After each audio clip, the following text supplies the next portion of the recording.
Men 5 yilgacha kelinga qattiq tegishga qarshiman. Misol uchun, voqli tura olmaslik biz uchun qaltirashga olib keladi.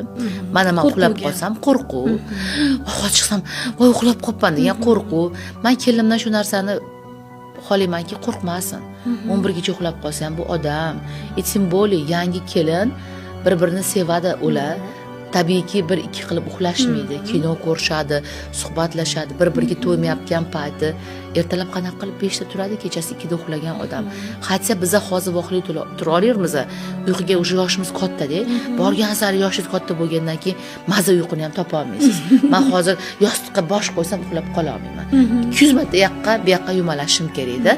Biz yostiqqa bosh qo'yib maza uxlab qoladigan, uyg'ona olmay uxlab qoladigan ham bu odamga o'zi aslida qanaqadir Alloh tomonidan berilgan ne'mat period bu o'sha narsada. Qandoq qilib biz 5 ta turmagan kelinimizdan nimadir kutishimiz kerak.